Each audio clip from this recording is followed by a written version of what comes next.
So what's up? Magandang hapon sa inyong lahat mga kamanok. Again, nandito ulit tayo upang sumagot sa inyong mga katanungan na palaging itinatanong sa akin. Okay? So nandito ulit tayo sa ating kwarto kasi syempre, ang lakas na naman ng ulan. So sa ibang lugar, bumabaha na. Hindi ko alam kung papaano nagkakaigi, kung papaano okay, ang kalagayan o sitwasyon ng kanilang mga farms, ng kanilang mga manok, and especially sa ating mga kapwa backyard na nandoon sa iba't ibang probinsya o iba't ibang syudad sa Maynila, kung paano nila ito, alam mo yun, na-evacuate. Okay, dito sa Batangas, walang problema kasi hindi naman dito bahain eh. Kahit umulan maghapon, kahit umulan ng isang linggo, walang problema. Okay, anyway, sana okay lang kayo mga kamanok, sana ay mag-ingat po kayo, and sana maayos din ang inyong mga alaga. So much for this. If ever na nakapag-subscribe na kayo, nakapag-like at nakapag-comment dito, simulan na natin yung mga katanungan na inyong itinatanong sa akin. Simulan na natin tong sagutin. So ang unang katanungan mga kamanok ay galing kay Owen Daniel. Idol, pwede ba nating pagsabayin ang Betamax at MEEB? Thanks, Idol. Okay, so kung pagsasabayin natin to, para sa akin, hindi ko advice at hindi ko to recommendable sa inyo. Kasi ang bawat injectable supplements, injectable vitamins na inyong ibinibigay is may kanya-kanya po itong dosage. Hindi po pwede itong paghaluin. Okay, pwede magkasunod. Pero yung tipong pagsasabayin po ninyo, paghahaluin po ninyo, huwag niyo pong gagawin yan. Kasi ang bawat suplemento, pinag-aralan talaga yan. Kung gaano kadami ang ibibigay, kung 0.5, 0.3 o kung ano pa man. Pero kung paghahaluin natin yan, experimentation yung mangyayari. Lalo na kung kayo is may mga pupuntahang pasyalan, hindi po pwedeng hula-hula. Hindi po pwedeng experiment dito. Okay, kasi pangalan po natin yung ating dadalhin dyan, yung pride natin ang ating dadalhin dyan. Kung gusto man nyo pong gawin yan, paghahaluin nyo po yung Betamax at MEEB. So, i-trial nyo po muna to. Trial and error. Po pwede sa mga, sa mga tabi-tabi lang dyan, sa mga barabarangay lang, pero yung tipong pupunta talaga kayo sa mga pasyalan na kung saan is makikilala kayo doon, yung inyong magiging kaibigan doon, mga kilalang personalidad.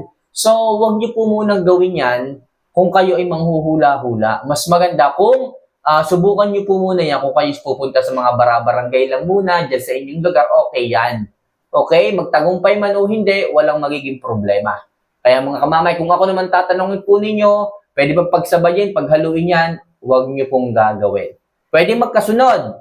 Pwedeng every 15 days or weekly, pwede. Pero tingnan nyo po kung ano po yung resulta. Okay? So next. Ang sunod po nating katanungan ay galing kay JJ Orhe. Boss, pwede ka po bang gumawa ng vaccination program mula day 1? Okay. So actually mga kamanok, ang vaccination ko dito, simple lang naman. Okay, sa first week, so nagbibigay ako sa kanila ng NCDB1B1. Day 1 hanggang day 7, bracket po ito ha. Mula day 1 hanggang day 7, pwede ka magbigay ng NCDB1B1. Then, 7 days to 14 days, second week, nagbibigay ako sa kanila ng Gumboro vaccine or yung Gumboro mild. Okay, dalawa kasi yun eh. Yung isa booster, yung isa yung pang-unang ibinibigay natin, Gumboro mild and Gumboro hot. Yung hot, yun yung booster na tinatawag. So sa second week, Gumboro mild doon ang ibinibigay kasi dito sa lugar to, madalas tumatama ka agad yung Gumboro sa second week or before second week. Okay, tama. Gumboro ang ating ibinibigay sa second week, day 7 to day 14. Then day 14 to day 21, ang ibinibigay ko sa kanila is Lasota, NCD Lasota. Yan po naman ay para sa peste or sa Newcastle disease. Okay? Then pagdating ng day 20 or 21 to 28, nagbibigay ako sa kanila ng foul pox. Okay? Then next week, nagbibigay ulit ako ng Gumboro booster. Then next week, nagbibigay ako ng Coryza vaccine. Yan lang po mga kamamay. Yan lang po ang aking cycle ng vaccination. Sa first week, NCD B1B1. Sa second week, Gumboro Mild. Sa third week, Lasota. Sa fourth week, Gumboro Booster. Then, yung Coryza vaccine. Okay na po ako doon kasi backyard lang naman ako. So, okay na po sa akin yung vaccination na gano'n. Okay? So, next question po tayo. Ito, mga kamanok, galing kay Kaisler Kylie. Idol, ang probiotics, pwede bang araw-araw na ihalo sa feeds? Actually, para sa akin, pwede pong araw-araw yan. Okay? Pero pwede rin po yung every other day. Basta meron sa isang linggo, hindi po pwedeng mawalan. Kasi ang probiotics, yan kasi ang tumutulong para ma-absorb ng katawan yung lahat ng nutrients and vitamins na inyong ibinibigay through foods and supplements. Kung mababa, kung kulang, kung kokonti ang probiotics sa katawan ng inyong mga alaga, kahit anong gana kumain ng manok, kahit anong ganda ng patoka ang suplemento na ibinibigay ninyo, hindi nyo makitaan ang magandang absorption. Paano ba natin makikita ang magandang absorption? Kahit konti lang pagkain ng manok, na-absorb ka agad ng manok yung pagkain, maganda ka agad ng pangangatawan, mapula ka agad ng mukha. Okay, compared natin yun sa mga manok, na ang gana kumain, ang tatakaw, ang lalaki ng butsi palagi, pero ang papayat naman ang katawan. Ibig sabihin, kulang yung probiotics, kahit napurgan nyo na yan, wala namang sakit, ganun pa rin, ayaw tumaba, ayaw bumulto, ayaw gumanda ng katawan, baka kulang sa probiotics. At ang probiotics, maganda dito mga kamamay, sa fermented Jackie Oats, kompleto ricados. May amino acid, may natural vitamin B12, may calcium, may enzyme, at ang napakahalaga, may probiotics and fiber po ito. Yan po ang tumutulong para mabilis na ma-absorb ng pangangatawan at makitaan nyo na magandang resulta ang pangangatawan ng manok kapag mayaman ang kanyang sistema sa probiotics. Okay, tatandaan ha? Pag kulang, kokonti, at wala masyadong probiotics sa katawan, kahit anong gana kumain, kahit anong sarap ng pagkain ng vitamina, hindi gumanda ang katawan. Kaya mag-focus sa probiotics, kahit araw-araw magbigay, kahit every other day, kahit 2 times per week, okay na okay po yan. Okay? So next question po tayo. Ito naman galing kay Tirso sa Hagun. Idol, pag nag-breeding ka ba, di ba purgahin muna tapos paliliguan, Idol? Ano po ang magandang vitamins kahit hindi na yung injection na vitamin? Okay, so tama yung sabi mo. Once na nag-breeding, magsisimula ka magpalahi, kailangan mo munang i-priming lahat. Inahin, tandang, para masigurado natin mga kamamay na yung ibibigay nating pagkain sa kanila, ma-absorb talaga ng kanilang katawan. Okay, kasi pag maraming bulate, hindi tayo nagpurga, kahit masarap ang kanilang kinakain, hindi kagad gumaganda yung kanilang pangangatawan. Tandaan nyo, breeder sila. Sila ang pagmumulan ng inyong mga magiging palahi. Kaya pag sila, okay, ay mga payat, sakitin, okay, mga patpate ng katawan, malamang sa malamang, ang aanakin, ganun din.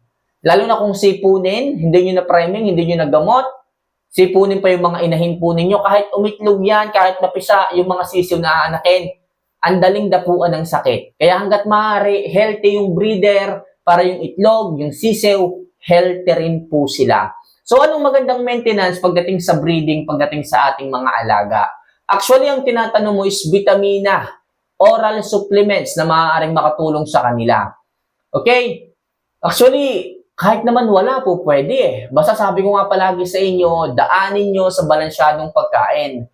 Tulad nga nung sa akin dito, maintenance feeding sa tandang ang ginagamit ko sa breeding. Pero naghahalo ko ng fermented Jackie Oats, pero namamaximize ko pa rin ang pangitlog nila dahil walang taba yung inahin eh. Pag walang taba ang inahin, healthy ang inahin, iitlog at iitlog yan. Pero sabi mo nga, ang tanong mo sa akin is kung anong vitamina ang po pwedeng ibigay once na nasa breeding, pang maintenance, kahit hindi injectable vitamins, I choose Calci-X. Pampatibay ng buto, pampaganda ng shell ng itlog, at the same time, pampafertile ng ating mga inahin. Ulitin ko, Calci-X. Alright? So last question muna po tayo mga kamanok. Galing kay Tirso Sahagun. Okay? Idol, pwede po bang sumobra yung pagkain ng manok basta gusto pa nilang kumain? Okay, so last question natin to. Ano, pwede ba nating sobrahan yung pagkain ng isang manok kahit gusto pa rin nilang kumain? Sa mga kamanok, yung tanong mo is para sa akin, hindi po pwede. Okay, kasi kung lalargahan mo ng pagkain yung isang manok dahil sa kulang sa pangangatawan, mag-overfeeding ka. Pag nag-overfeeding ka, mafe-feel mo yung pangangatawan ng manok ang bibigat. Tapos, darating yung time na mananawa. Darating yung time, mamimihikan yung manok. Okay? Huwag niyo po sanang sagadin yung gana ng manok sa pagkain. Kailangan may takalan kayo. Dito sa aking bakuran mga kamamay, ang ibinibigay ko sa aking manok is 60 grams sa buong araw. Isang beses lang po ako nagbibigay ng pagkain, 60 grams. Kung iisipin ng iba, 30 grams lang sa umaga, 30 grams lang sa hapon. Hindi ba parang kokonti yun? Hindi po yun kokonti. Yun po ang sapat na pagkain ng isang manok na kung saan makikita mo kung may problema o wala yung manok. Kapag hindi bumulto, kapag hindi gumanda ang pangangatawan, nasa manok ang problema niyan. Hindi overfeeding ang 60 grams. Yan po talaga ang pagkain na kailangan lang ng manok. Pag sumobra, sa akin, pag sumobra ng 65 grams ang isang manok sa maghapon, overfeeding ko ng matatawag. Kaya minsan makikita nyo yung iba, nagtitira ng pagkain. Yung iba hindi natutunawan kasi masyadong marami yung bigay ninyo. Yung iba 35 ang binibigay eh. Kaya sobra para sa akin yun. Kaya mga kamamay, huwag nyong sanayin yung manok na hanggat humihingi, hanggat inuubos ang pagkain, lalargahan nyo ng lalargahan, bibigyan nyo ng bibigyan. Hindi tama yon. Mamibigat lang yung manok ninyo at darating yung panahon na mas mamimihikan yan dahil sa overfeeding ang ginagawa ninyo. Para sa akin, 60 grams lang tayo maghapon. Okay na yan. Pag hindi bumulto, may problema ang manok ninyo. So mga kamamay, sana kahit paano makatulong ang simpleng advice, simpleng usapin na ito pagdating sa mundo ng pagmamanok. Sa mga gustong magtanong, welcome po kayo at open-minded po akong sumagot sa lahat ng katanungan ninyo basta tungkol sa pagmamanok. So paano mga kamamay, see you for our next vlog. Mahal ko po kayo. Paalam.